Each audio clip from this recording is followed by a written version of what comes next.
Bon, chers invités, c'est le moment de reprendre notre session pour la dernière table ronde de la matinée avant un déjeuner qui sera servi ici.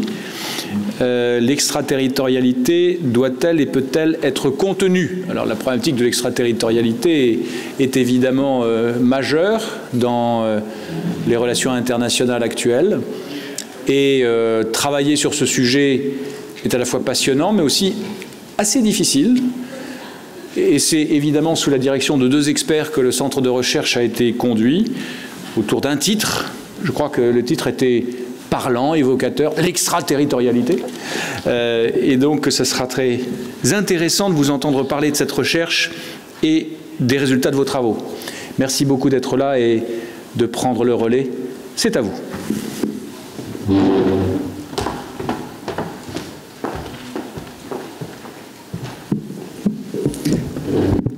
Mesdames, Messieurs, chers collègues, c'est un grand plaisir, un grand honneur d'être là devant vous aujourd'hui. Merci beaucoup à l'Académie, à la fois pour l'invitation à venir vous présenter rapidement les résultats du Centre d'études et de recherche qui a été organisé en 2019 et que j'ai eu le grand plaisir de co-diriger avec Anna Buxbaum, qui est professeure à l'Université d'Indiana aux États-Unis. Ça a été un moment tout à fait exceptionnel, comme tous les centres de recherche, je crois, dans un cadre magnifique, idéal pour la recherche, une vingtaine de participants qui ont travaillé sur cette question de l'extraterritorialité et qui a donné lieu à la publication l'année dernière des résultats de ce centre qu'on va essayer de vous présenter brièvement. Alors nous avons essayé dans cet ouvrage de passer un peu en revue l'ensemble des problématiques relatives à l'extraterritorialité.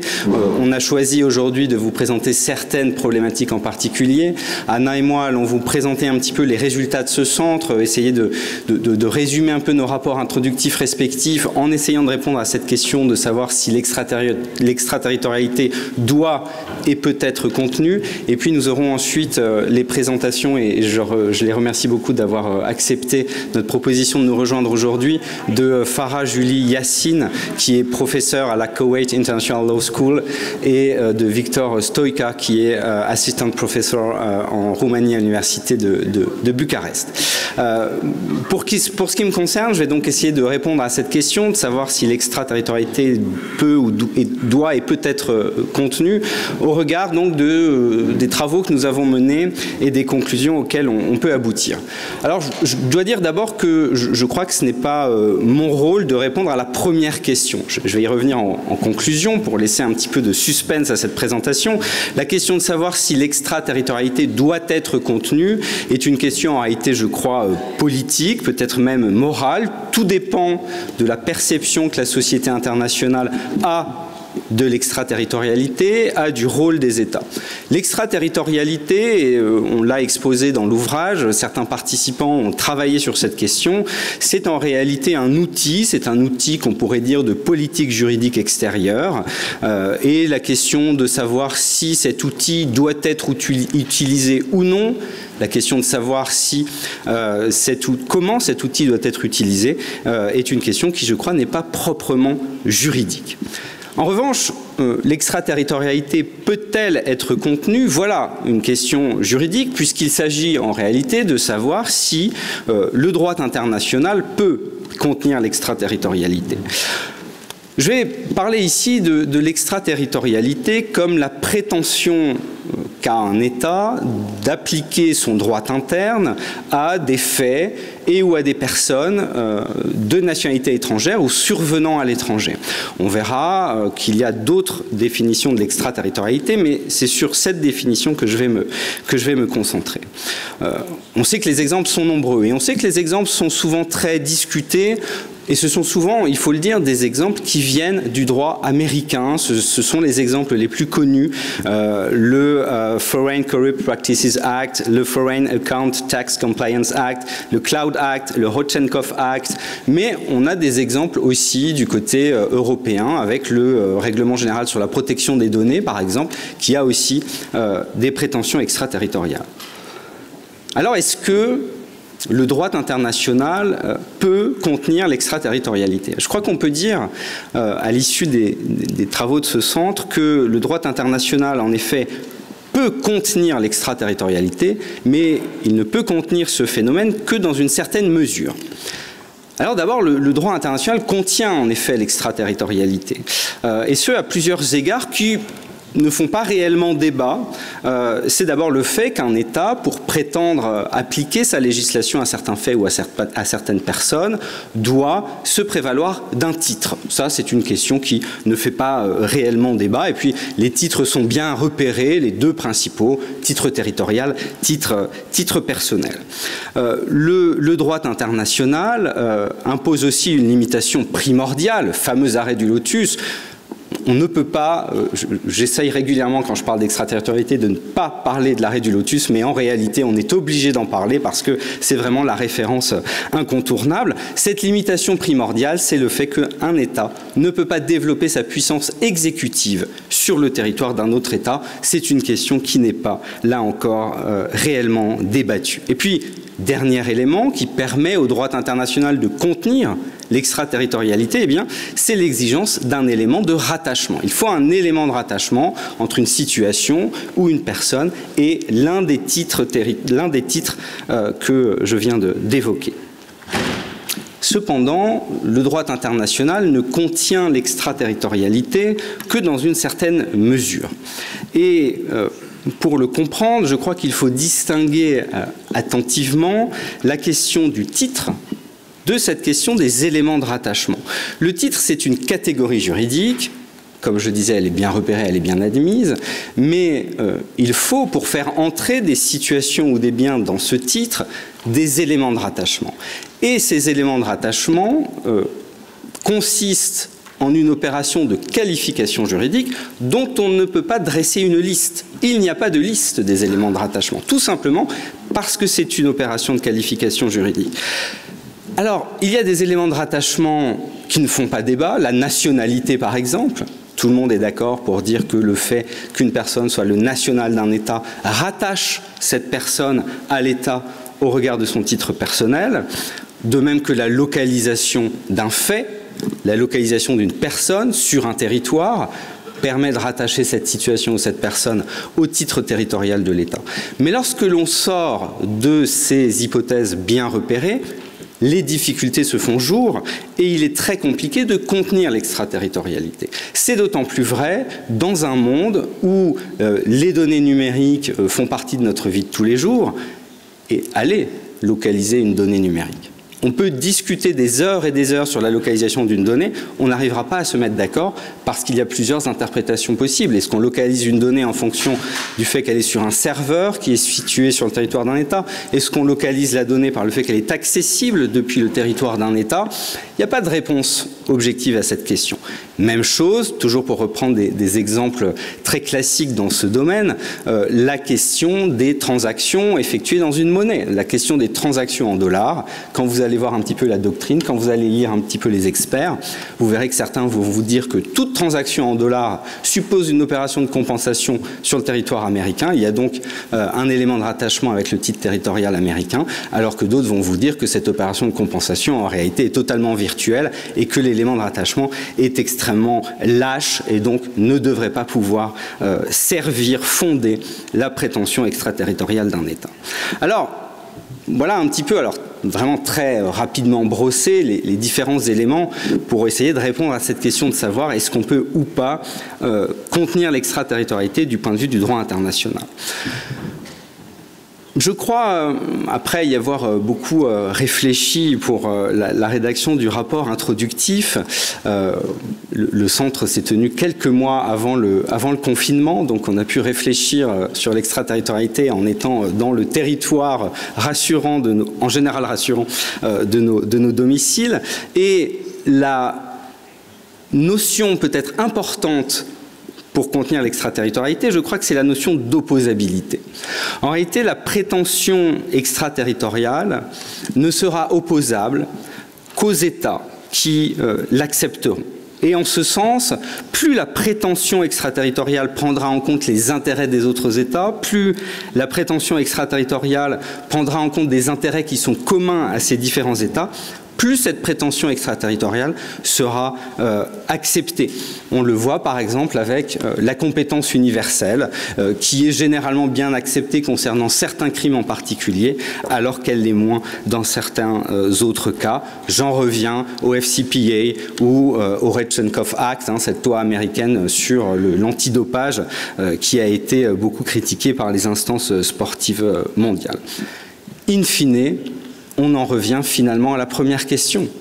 C'est aux États qu'il appartient de dire si l'extraterritorialité doit ou non être contenue en l'état du droit international.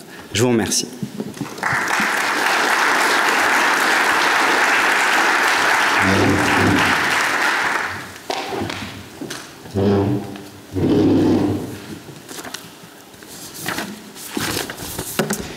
Bonjour. Ce fut pour moi un privilège et un plaisir de diriger le centre avec mon collègue Thibault. Nous sommes vraiment fiers de l'excellent travail produit par les participants et heureux qu'ils soient représentés ici aujourd'hui. Et le livre contenant nos efforts collectifs est disponible pour votre inspection. This panel's title. Le titre de ce panel, qui pose la question du confinement de l'extraterritorialité, pose en quelque sorte une hypothèse, à savoir qu'elle est, en utilisant des termes juridiques, mauvaise. C'est, je pense, l'hypothèse que nous posons généralement lorsque nous examinons cette question de l'extraterritorialité. Le terme a acquis des connotations très négatives parce que nous avons tendance à l'associer à un type spécifique de pratique, à savoir la réglementation par un État d'une activité étrangère sans le consentement, ou pire encore, en dépit des objections de l'État dans lequel l'activité s'est déroulée. Or, cette pratique est devenue courante, surtout dans le domaine du droit économique, mais elle n'est pas du tout la seule forme de gouvernance extraterritoriale. L'exercice de l'autorité juridique qui affecte des personnes, des activités ou des intérêts en dehors du territoire du législateur prend de nombreuses formes et sert de nombreux objectifs et souvent ne sont pas contestables au regard du droit international et de la politique internationale.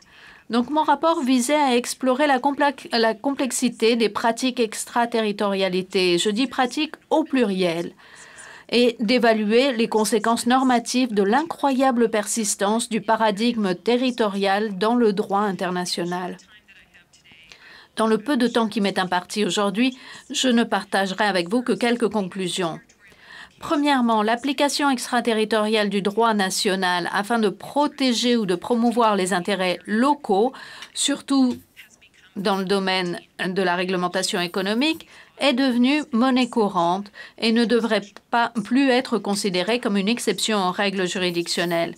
Et cela s'explique en grande partie par la réaction des États à la mondialisation économique et par le fait qu'il est devenu difficile pour les États individuels de réglementer les conditions locales avec des lois purement territoriales. Ce type de réglementation a connu une expansion spectaculaire à la suite de l'adoption de la base des effets pour la compétence, en vertu de laquelle les États revendiquent leurs compétences sur la base de leur territoire. Alors Thibault nous a rappelé que ça n'est plus une pratique purement américaine. L'Union européenne, par exemple, a réglementé la protection des données dans ce domaine. Si l'on regarde des pays un peu partout dans le monde, en Amérique latine, en Asie, au fur et à mesure que les marchés ont mûri, ces pays ont développé leur réglementation extraterritoriale sur la propriété intellectuelle, sur le droit contre les trusts, etc. C'est une tendance commune. Deuxièmement, Et c'est important. Une grande partie de ce que nous décrivons comme extraterritorialité est en fait de la territorialité, mais sous une forme qui s'appuie sur des liens territoriaux très faibles pour justifier une réglementation très large. Les États-Unis, par exemple, s'appuient souvent sur des liens territoriaux très faibles, tels que l'utilisation de systèmes de paiement américains ou le transfert d'argent à destination ou en provenance des États-Unis, afin de justifier la réglementation unilatérale des activités étrangères dans le cadre des régimes fiscaux de blanchiment d'argent et de sanctions. Vous voyez l'exemple BNP Paribas. Dans l'Union européenne, Joanne Scott a étudié cette question sous la rubrique « Extension territoriale ». Elle étudie les lois qui exigent un lien territorial avec l'État régulateur, mais qui intègrent dans leur champ d'application les activités locales et étrangères. Par exemple, elle nous parle de la réglementation des compagnies aériennes dans le cadre des émissions d'échange de quotas d'émissions de l'Union européenne. Et cette proposition de directive repose sur un déclencheur territorial, en ce sens qu'elle ne s'applique qu'aux vols à destination ou au départ d'un aéroport de l'Union européenne. Cependant, elle exige des régulateurs de l'Union européenne qu'ils facturent aux compagnies aériennes des quotas basés sur le volume total des émissions et non pas uniquement sur la partie de survol de l'espace de l'Union européenne. Alors ici, il est important de reconnaître qu'on utilise le terme extraterritorialité pour parler de réglementation qui repose sur une base territoriale.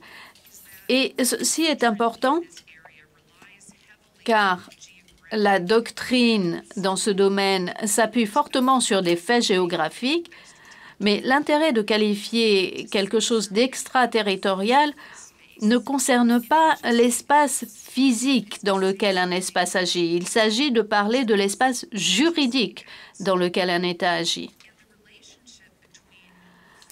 Et la relation entre l'espace physique et l'espace juridique est fluide et change selon les contextes et au fil du temps en fonction de l'évolution du droit international, des modifications des modes d'interaction humaine et de la conception de la souveraineté. Et donc, l'étiquette d'extraterritorialité devient tout simplement moins utile.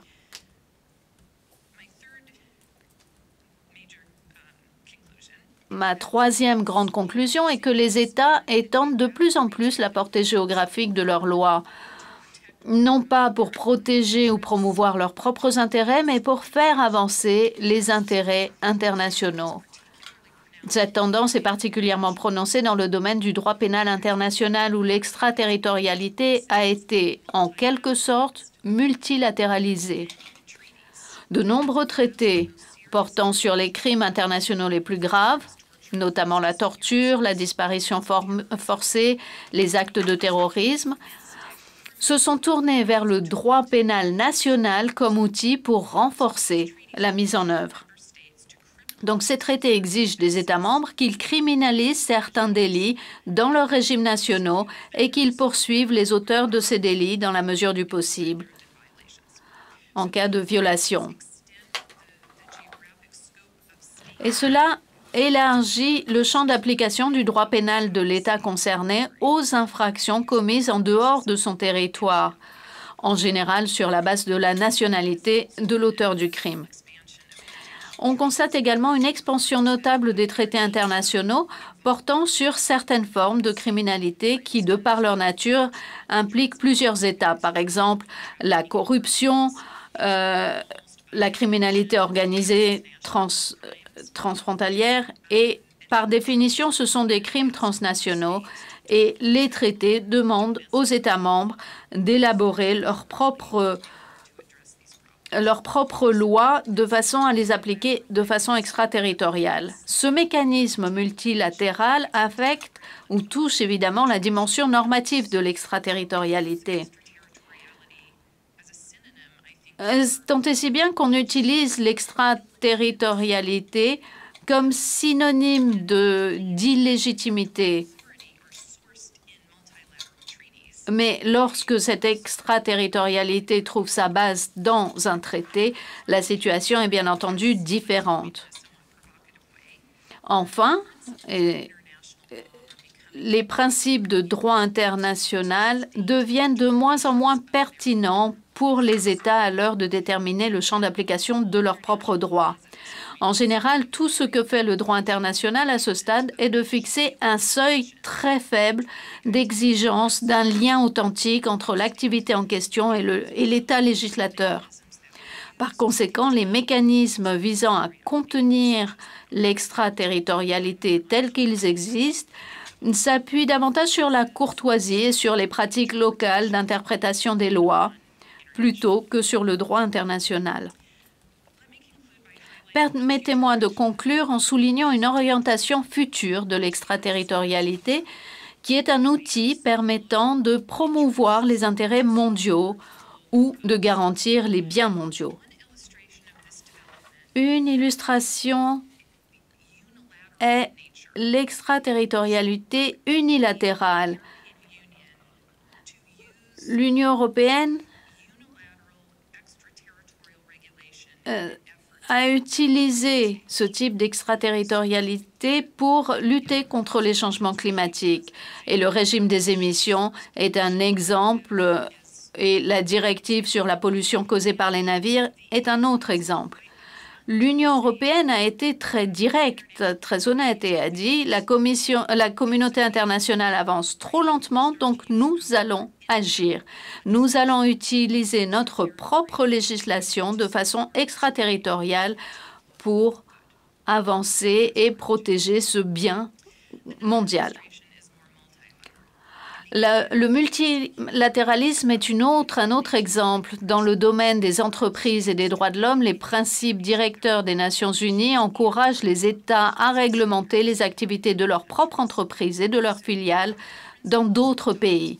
Donc les principes adoptent une dimension explicitement extraterritoriale, encourageant les États à mettre en œuvre des lois locales qui permettront de mieux contrôler les activités à l'étranger. Ces pratiques émergentes, pour moi, soulignent une fois de plus la nature multidimensionnelle de l'extraterritorialité et la nécessité de parvenir à une compréhension plus nuancée et plus fonctionnelle du rôle des ordres juridiques étatiques à l'ère de la mondialisation. Merci.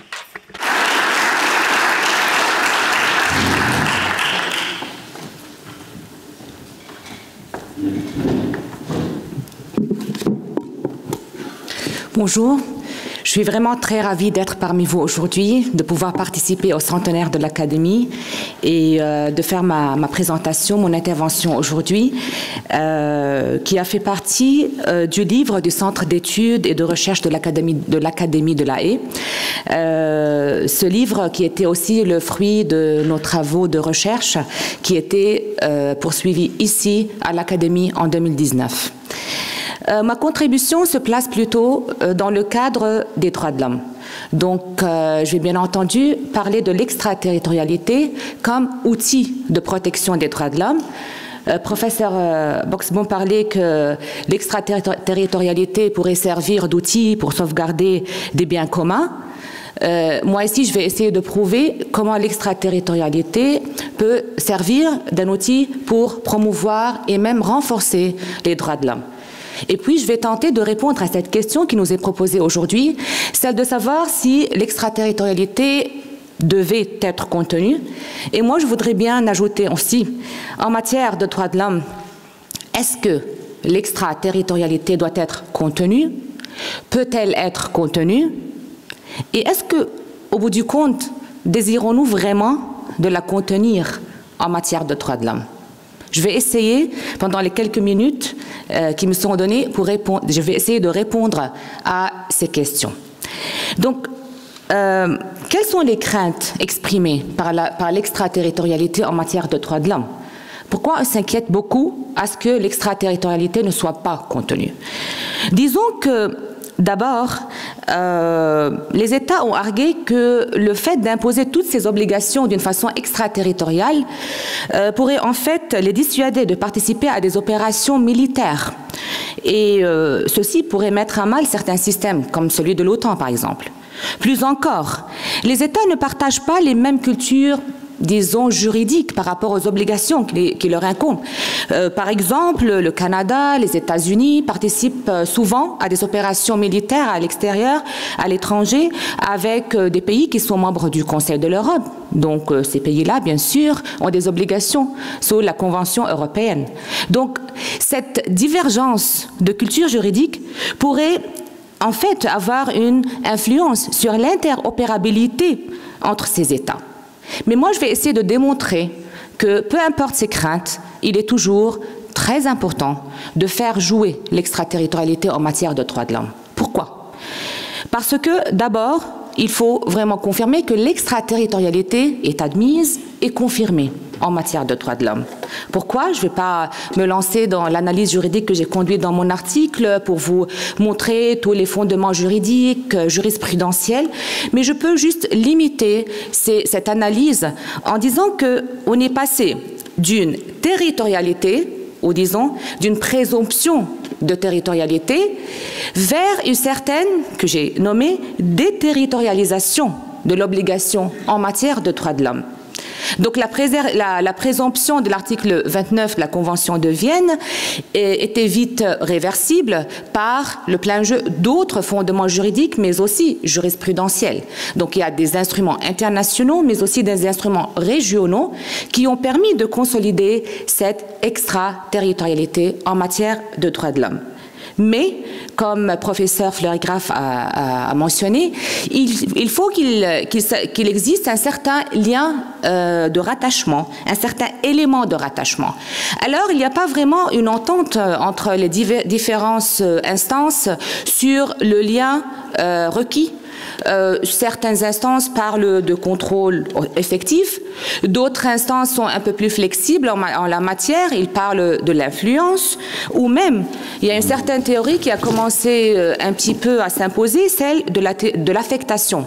Ça veut dire le lien effectif n'est pas vraiment exigé, ou il est peut-être exigé, mais son interprétation est plutôt très flexible, de façon à contenir, par exemple, les activités qui sont poursuivies à l'extérieur du territoire contrôlé par l'État, mais sous condition que les personnes en question soient affectées par les activités militaires conduites par tel ou tel État. Donc, il faut qu'il y ait un certain lien de rattachement, et je peux dire que le lien est identifié par certaines instances, moins identifié par d'autres, ne serait-ce que cette analyse aboutit à admettre une analyse factuelle et non pas seulement basée sur la juridiction pour rattacher en fait certaines obligations à certains États, des obligations bien sûr qui sont imposées à l'extérieur du territoire national. Mais le plus important, je veux dire, élément pour répondre à la question dans ma conclusion, celle si on devrait contenir ou non l'extraterritorialité, c'est que l'application extraterritoriale en matière de droits de l'homme aboutit à l'élargissement du domaine de protection. Quand je dis élargissement du domaine de protection, je veux dire tout d'abord qu'il s'agit de l'expansion du champ d'application ratione materie et du champ d'application ratione personae de cette application. D'abord, pour l'application ratione materie, maintenant les droits de l'homme régissent des situations comme celle de l'occupation, par exemple.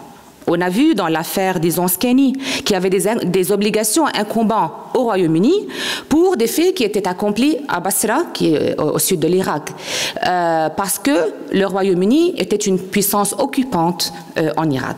Ou bien, aussi, d'autres obligations découlant des droits de l'homme peuvent être imposées aux opérations internationales de maintien ou de renforcement de la paix. Mais je ne veux pas dire que tout ça est bel et bien établi en droit international, bien sûr. Le Comité des droits de l'homme, la CIJ, admettent d'une façon invariable l'application du PIDCP aux contingents affectés à des opérations de maintien ou de renforcement de la paix, mais il faut préciser que les obligations sont basées sur, en fait, le mandat des opérations en question. Donc ça dépend du mandat aussi, au bout du compte, pour savoir quelles sont exactement les obligations incombant au contingent. Aussi, il faut ajouter que maintenant, on peut dire que les droits de l'homme peuvent s'appliquer aux opérations dues, il y a des obligations qui sont dues aux forces étatiques engagées dans des activités militaires à l'étranger. Le Comité des droits de l'homme, par exemple, admet cette application des droits de l'homme, par exemple pour ce qui est des actes sporadiques, pour tout ce qui est meurtre ciblé. Cette position n'est pas partagée par toutes les instances internationales, soyons clairs là-dessus. La question est loin d'être tranchée et elle n'est pas vraiment réglée. Je vais ajouter aussi un certain avantage pour l'application extraterritoriale des droits de l'homme. Maintenant, les individus ont plus de forums pour pouvoir revendiquer leurs droits au sein, que ce soit au niveau international ou au niveau régional. Donc, des personnes qui sont vraiment très éloignées juridiquement, culturellement ou même géographiquement des contextes ou des territoires où les violations alléguées se sont produites, ces personnes-ci peuvent, en fin du compte, entamer certaines actions judiciaires afin de revendiquer leurs droits. Donc qu'il s'agisse de procédés individuels ou bien de procédés interétatiques. Et là, je voudrais dire que ouvrir la voie pour des procédés de recours supplémentaires pourrait en quelque sorte aussi accroître l'efficacité des mécanismes d'application du droit international, surtout au niveau international, au niveau, je veux dire, de l'ONU. Comment ça? Parce que, par exemple, les procédures spéciales des Nations Unies, normalement, elles prennent en considération les conclusions du Comité des droits de l'homme ou bien les avis, surtout les avis consultatifs et les décisions de la Cour internationale de justice. Donc, juste, il me reste, je pense, 1 minute, juste pour conclure. On peut dire que l'extraterritorialité est bien établie en droit international, quoique les contours précis de cette application extraterritoriale des droits de l'homme ne soient pas clairement définis. Mais il faut aussi ajouter que dans ce cadre-là, le cadre des droits de l'homme, la portée extraterritoriale des obligations incombant aux États aboutit à une protection accrue des droits de l'homme, aboutit au renforcement des droits de l'homme, ce que j'ai essayé d'expliquer en fait. Donc, est-ce que nous voudrons vraiment que cette application extraterritoriale soit limitée, soit contenue? Pas vraiment.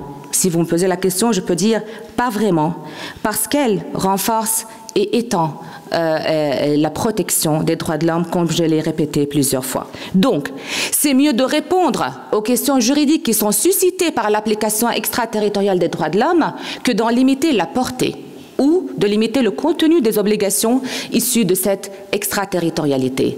Et je voudrais même dire que ceci pourrait favoriser aussi l'humanisation du droit international dont on a vraiment entendu beaucoup parler hier. Et je me joins à tous les panélistes pour dire que je suis vraiment à fond pour l'humanisation du droit international public. Merci beaucoup.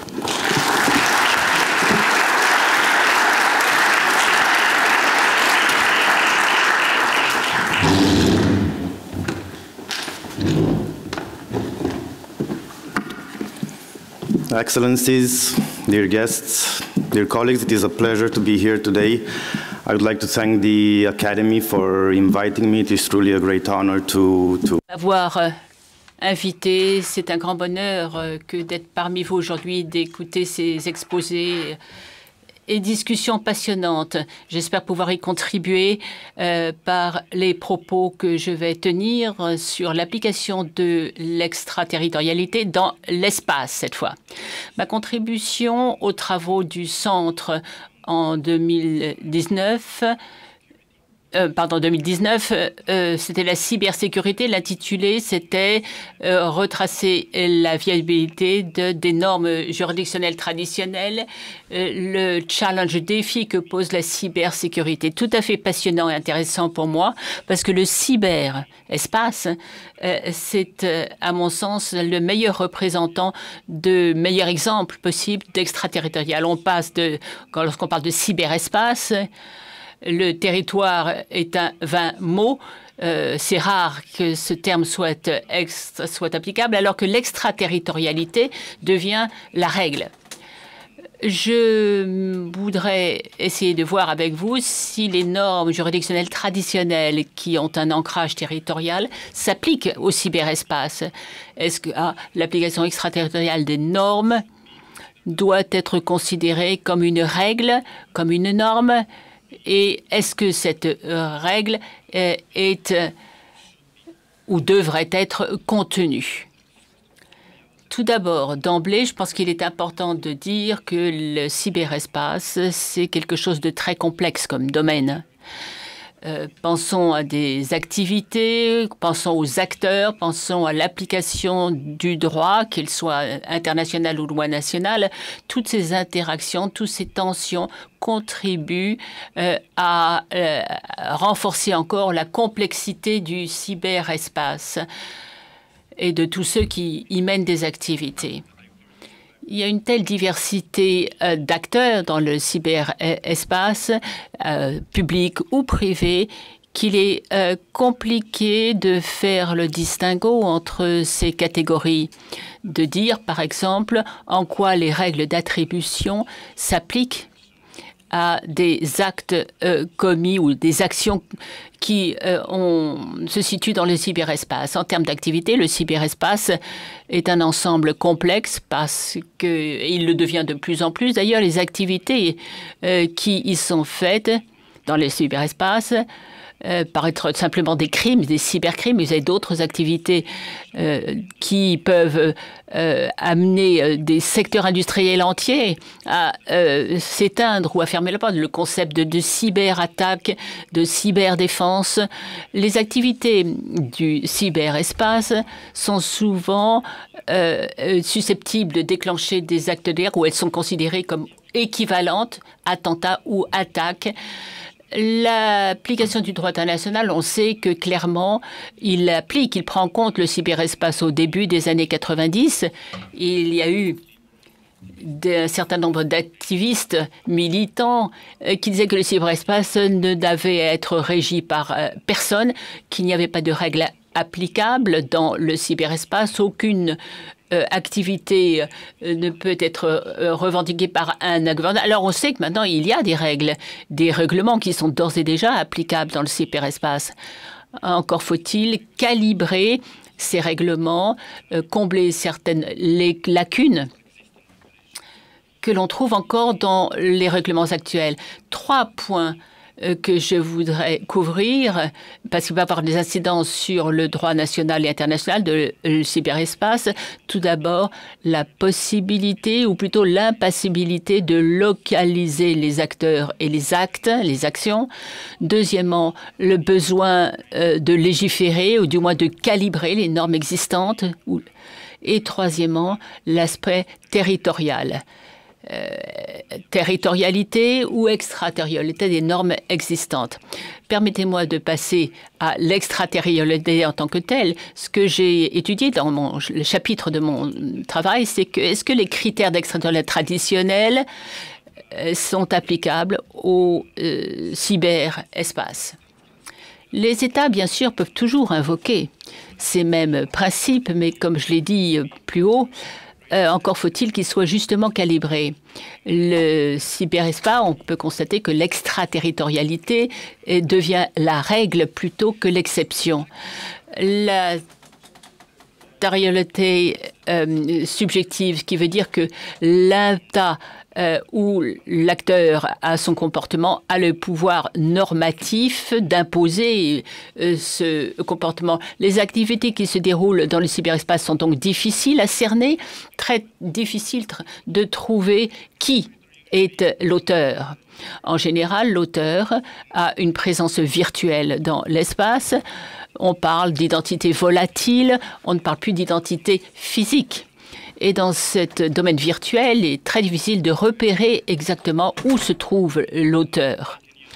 Ils peuvent utiliser un serveur, des adresses IP, protocole d'identification, plus des pages Internet pour se dissimuler derrière des espèces de rideaux, des obstacles pour interdire aux autorités, ne pas leur permettre de retrouver où ils se trouvent. Donc il s'agit, si vous voulez, des paramètres géographiques qui permettent de retrouver les auteurs, mais qui ne sont plus forcément appliqués dans les cyberespaces, ou plus applicables.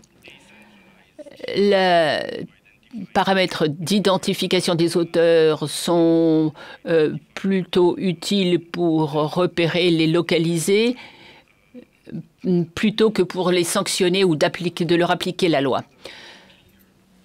Une chose qui reste à définir. En quel endroit se situe l'action?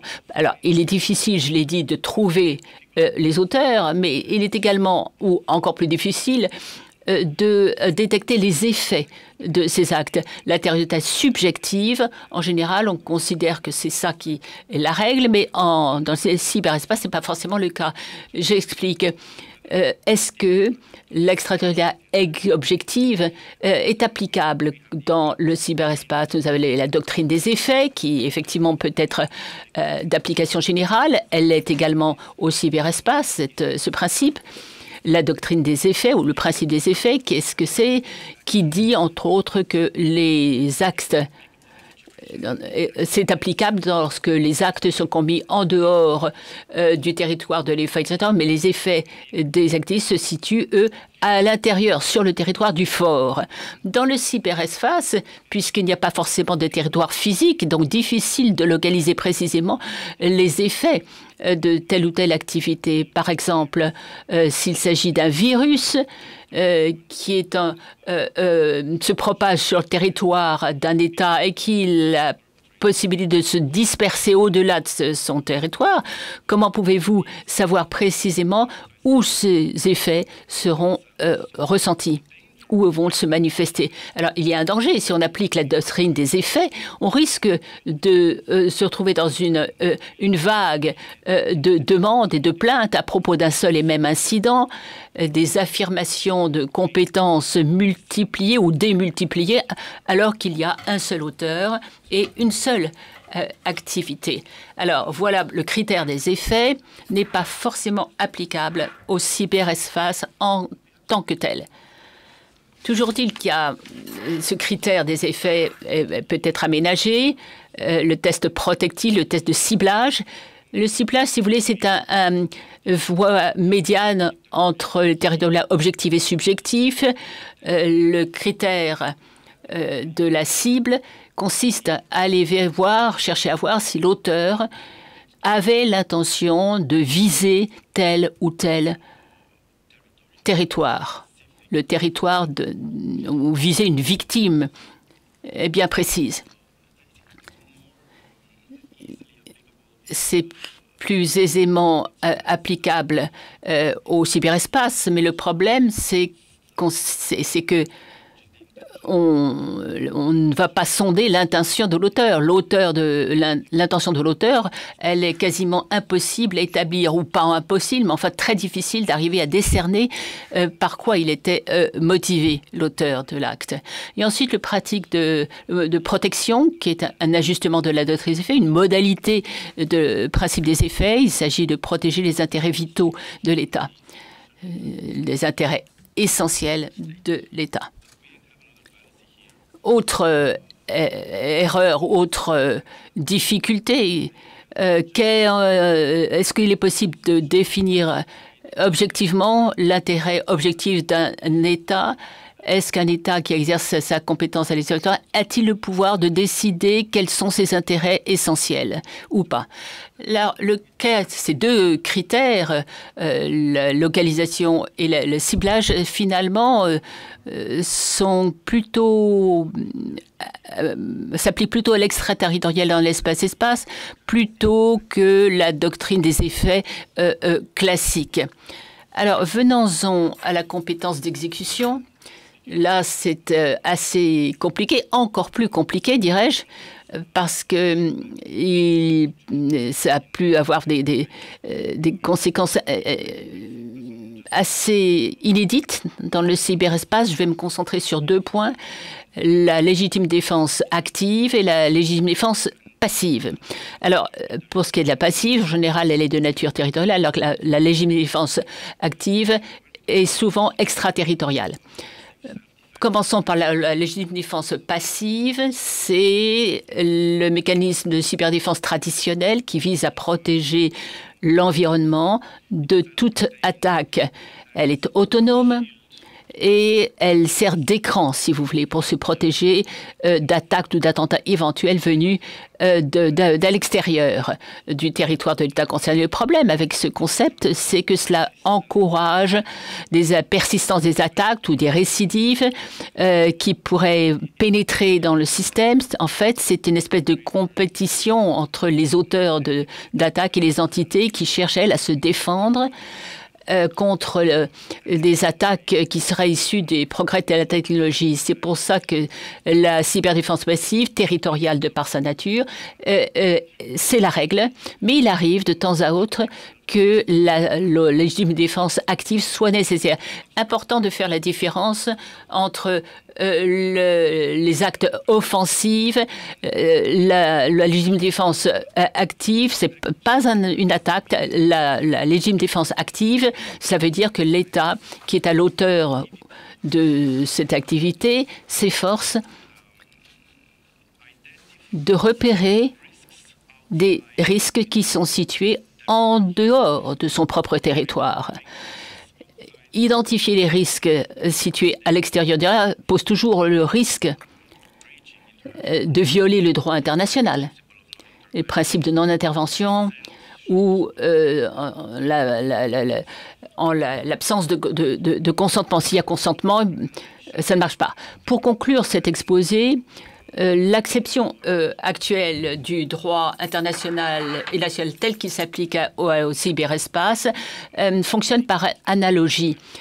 Concepts comme le cyberterrorisme, cybersécurité, cybercrime, cyberdéfense, ce sont des concepts qu'on utilise en général lorsqu'on applique le droit national ou international dans le cyberespace.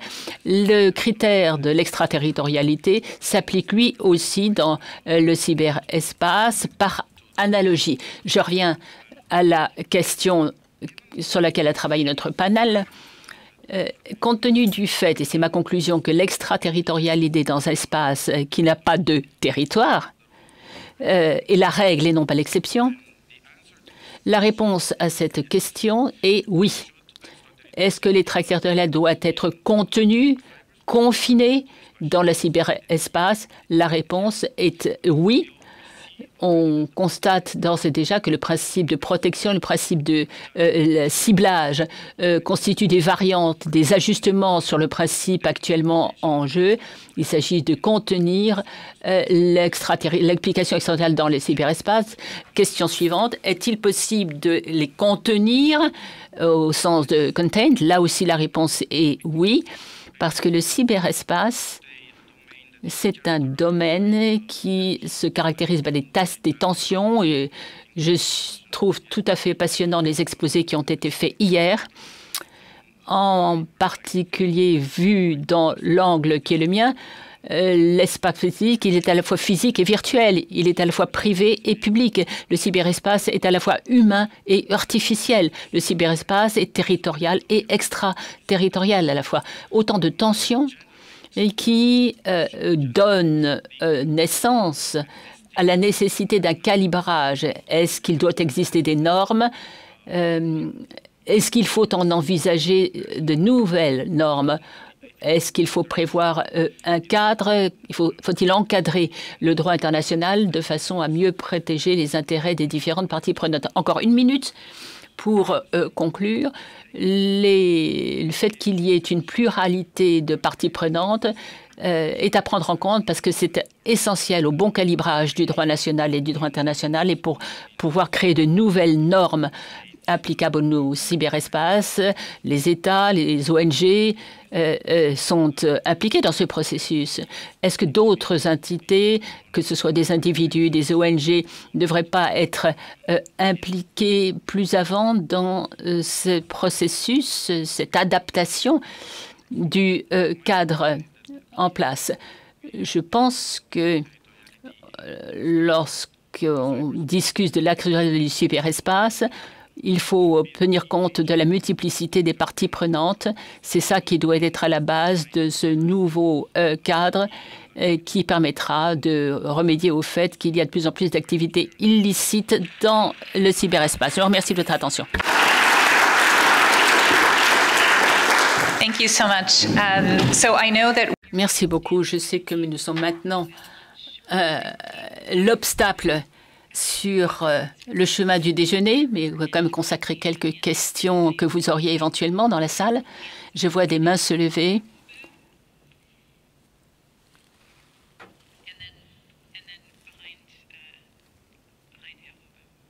Robin, puis... Oui, mais... Bonjour, c'est à vous que je pose la question, Anna, parce que j'ai été intéressée par ces idées extrêmement intéressantes, stimulantes sur l'extraterritorial qui serait, ou l'espace représentant l'espace juridique dans lequel l'État peut agir. En ces temps de globalisation, ça va forcément changer puisque notre conception de la souveraineté est en train de changer elle aussi. Alors, là, vous avez dit ensemble que... Je résume ma question. Est-ce que je vous ai bien compris? Avez-vous effectivement dit que les intérêts communs, les intérêts globaux sont maintenant... font l'objet de l'extraterritorialité. Pourriez-vous expliciter ce que vous avez dit, parce que vous avez donné le changement climatique comme exemple, on en a beaucoup parlé. Est-ce que tout ceci est compatible avec votre idée? Juste derrière vous.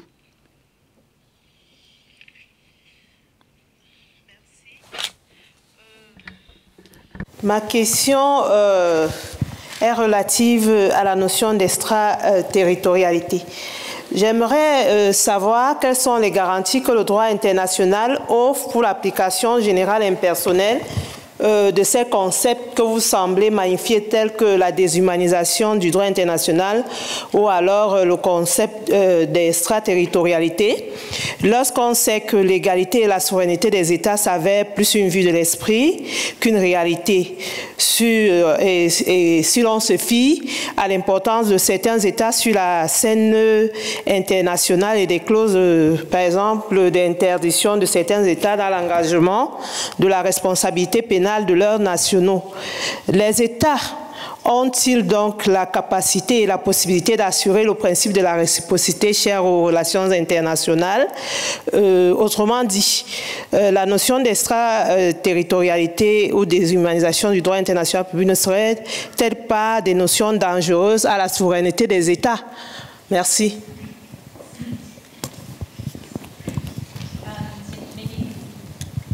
Sorry, maybe one more here. On va peut-être prendre une question de plus. Au niveau du temps, Jean-Marc, on en est où? Merci beaucoup de l'Université de Harvard. Ma question à Thibault. Quels sont les avantages et les défis de l'extraterritorialité concernant les règles de l'Union européenne sur l'asile? Alors, on va peut-être faire une pause et avoir d'abord les réponses à ces premières questions et ensuite nous verrons au niveau du temps si nous avons encore un peu de temps. Thibault, voulez-vous intervenir? Merci beaucoup. Je peux donner des réponses aux questions. Je veux juste être sûr d'avoir bien compris votre question à propos du droit américain sur l'asile. C'est ce que vous avez dit? Oui, c'est ça, européen, d'accord, on est d'accord. Okay. Je préfère.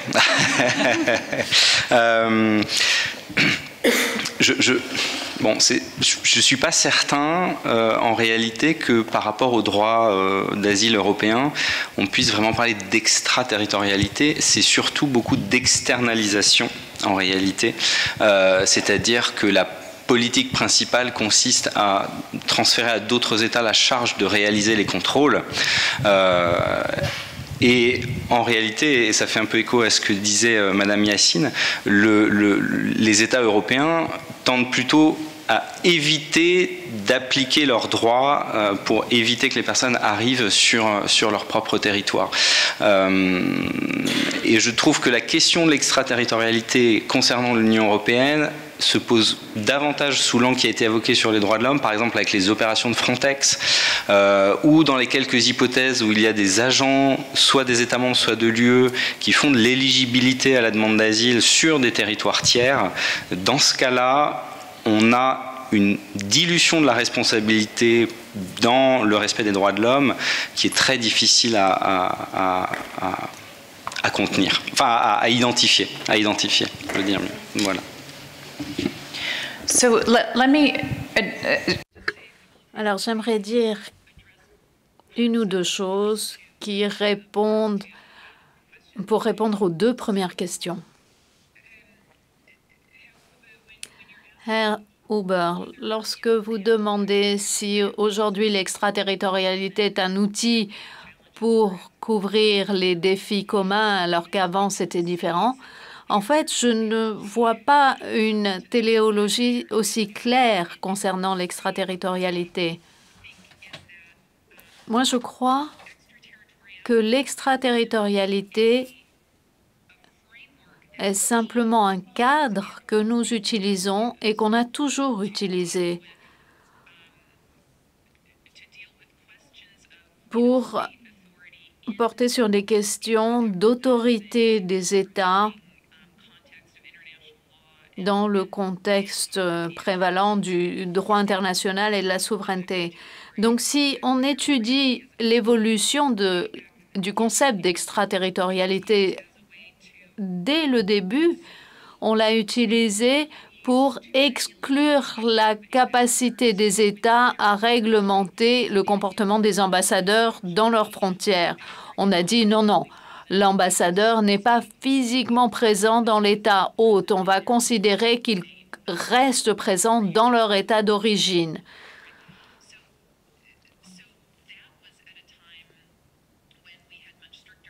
Ça, c'était à une époque où on comprenait mieux le concept de territorialité du droit. Et l'extraterritorialité était une fiction juridique qui permettait de régler les questions de souveraineté, de réglementation dans ce contexte. Ensuite, nous avons eu la mondialisation économique et là, on a commencé à parler d'extraterritorialité de façon différente. Et pour qu'un État réglemente des choses qui ont lieu sur son territoire, mais de telle façon à avoir un impact sur d'autres pays, est-ce qu'on parle de territorialité ou d'extraterritorialité? En fait, peu importe. Parce que ce qui est important, c'est de savoir ce qui rend une action d'un État légitime. Aujourd'hui, dans cette volonté d'arriver à la protection des biens communs, par exemple la protection du climat, qui est un bien commun, comment doit-on envisager la souveraineté des États individuels dans ce contexte de la lutte contre les changements climatiques? Pour moi, notre compréhension de l'autorité territoriale et de la souveraineté est en mutation constante du fait de l'évolution des comportements humains. Donc, le concept d'extraterritorialité change de ce fait. Et cela change le cadre en termes de légitimité et d'autorité au niveau international. Voilà. Avons-nous d'autres questions?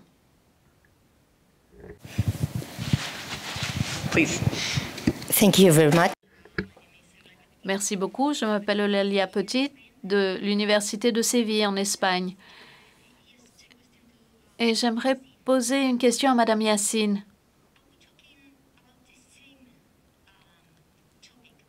Parlons-nous de la même chose quand on parle d'extraterritorialité et de droits de l'homme? Je vous explique pourquoi je vous pose cette question.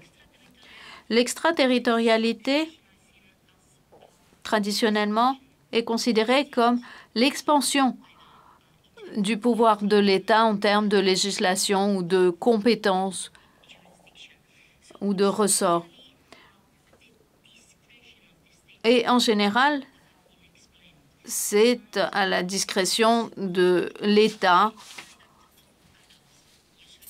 et c'est toujours en ce qui concerne le comportement d'autres, des entreprises, des individus, etc.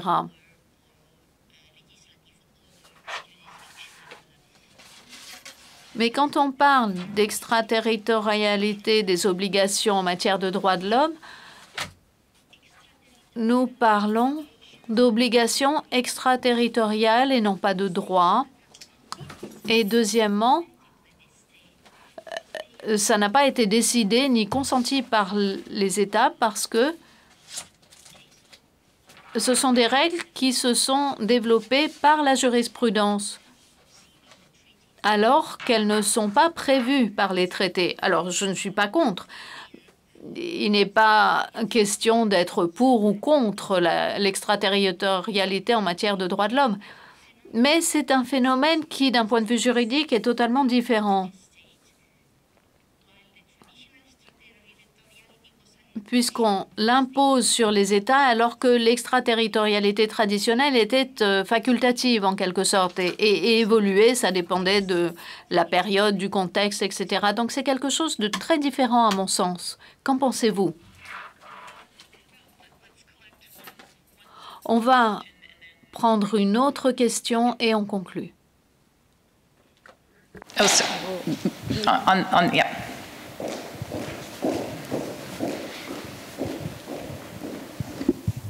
Thank you so much for your panel. Merci. Je m'appelle Gil Lesko de l'Université de Manchester et j'ai deux questions. L'une concerne la différence entre l'espace juridique et l'espace physique. Et j'aimerais savoir si le territoire est un espace physique ou juridique. Parce que sinon, avons-nous besoin de l'extraterritorialité? Si le territoire est un espace purement juridique. Deuxième question, concernant la construction du cyberespace comme domaine séparé de l'espace physique. J'ai été très intriguée par votre présentation sur cette séparation, car beaucoup de travaux sont faits sur les plateformes urbaines ou l'urbanisme des plateformes pour choisir les données qu'on emprunte du monde physique pour l'espace cybernétique.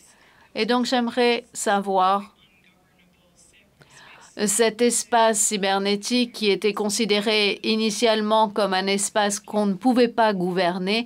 J'aimerais savoir quelle est l'approche. Farah, voulez-vous démarrer? So I would like to answer the question that you raised. I'm thinking about the concept of extraterritoriality like other concepts in international law that have constantly changed, like Hannah also mentioned. Il change constamment. Vous avez parlé des changements en matière de souveraineté. Je crois qu'on passait d'une analyse traditionnelle, concept traditionnel du droit international, à une conception plus moderne, ce qui se répercute dans tous les domaines du droit international. Alors, plus précisément, pour ce qui est de l'extraterritorialité, je ne dis pas qu'il existe une obligation qui incombe aux États. Les obligations, elles sont basées sur la volonté c'est-à-dire sur des conventions auxquelles tel ou tel État est parti. Nous ne sommes pas d'étendre le champ des obligations. On dit simplement, vous vous êtes engagé, État, à respecter ce traité, vous êtes obligé de l'appliquer sur votre territoire et également dans d'autres endroits sur lesquels vous avez exercé un certain contrôle où vos activités, vos actions peuvent avoir une influence, des effets, ou même à l'égard des personnes, des individus qui se trouvent sur votre territoire. Alors effectivement, là, on élargit le champ des droits et on élargit les sphères d'action des personnes qui bénéficient. Mais ça, au départ, ce n'était pas l'intention. L'intention se limitait à l'extension du champ d'application de certains traités pour qu'ils couvrent des territoires qui ne se situent pas exclusivement, qui ne relèvent pas exclusivement de leurs compétences limitées. J'espère avoir répondu à votre question. Merci beaucoup pour cette question. Pour moi, je ne dis pas que le cyberespace soit un domaine complètement séparé de l'espace physique, mais il existe un espace physique, le cas des serveurs localisés dans un endroit, et le cyberespace. Le cyberespace inclut tous ces éléments. Mais, par exemple, les médias, les sociaux, les réseaux sociaux, bien sûr, l'espace à ce moment-là, dans cette optique, est déterritorialisé. Alors, il est important d'aménager, de conserver ce dualisme, de conserver ce paradigme, le physique par opposition au virtuel, mais ça ne veut pas dire qu'elles soient parfaitement séparées et qu'il faille les concevoir de façon complètement différente lorsqu'on étudie les normes, par exemple l'emploi de la force. Qu'est-ce que c'est ou serait que la cyberforce? Est-ce que un État peut avoir recours à la force dans le cyberespace? Alors, il y a une école de pensée qui fait valoir qu'on peut recourir à la force dans le cyberespace, mais à la seule condition que l'espace physique soit lui aussi soit affecté par cette activité dans le cyberespace. Une autre école de pensée dit on peut employer la force même dans le cyberespace sans qu'il y ait aucun effet sur le territoire physique lorsque il y a coercition, lorsque il y a une résistance opposée par la partie affectée dans le cyberespace. Vous voyez que la solution, me semble-t-il, consiste à se débarrasser de cette double perspective. J'avais pensé intituler mon cours le progrès ou régression pour qualifier le cyberespace. Je pense qu'il faut continuer d'observer, de respecter l'élément traditionnel de l'espace, le territoire, la souveraineté, mais dans un même temps, il faut également respecter de nouveaux espaces, les calibrer sans pour autant faire l'impasse, ignorer les espaces traditionnels. Je lui ai donné la parole parce que ça me donnait le temps de la réflexion. Très bonne question de savoir si un territoire, c'est un espace physique ou un territoire cyberespace, virtuel, pardon. Au fin de l'analyse de notre sujet, je crois que c'est les deux à la fois.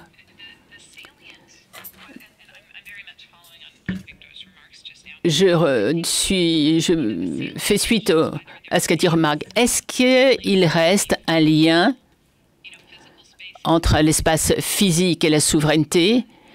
Est-ce que ça continue d'être le cas? Ma réponse, c'est oui. Essentiellement parce que le territoire physique reste le situs d'une action physique, puisque vous avez un État qui va y exercer son pouvoir et faire respecter son droit. Dans la mesure où ceci reste vrai, on voit bien que le territoire et sa réalité physique conservent son importance. Donc, pas simplement une invention juridique, il y a des endroits du monde où certaines choses sont possibles et d'autres sont interdites. Je vois que le secrétaire général est sur le point de se lever. Merci beaucoup pour votre attention.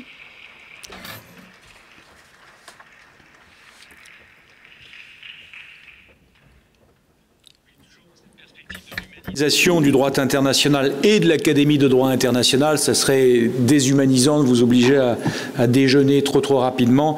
Donc nous allons prendre à la pause déjeuner en vous remerciant infiniment, chers directeurs d'études, directrices et directeurs d'études, d'avoir mené ce travail de main de maître dans un temps réduit. Ce livre arrive à point nommé, vous l'avez vu, il est là, il est physique, il existe. Et vous pourrez le lire à tête reposée.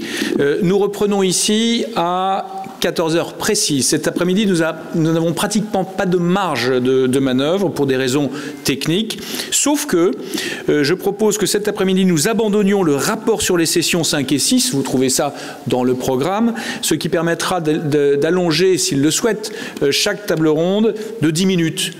Et d'avoir un petit peu plus d'espace pour parler de l'espace extra-atmosphérique et des épidémies. À tout à l'heure. Merci beaucoup et merci encore à nos panélistes.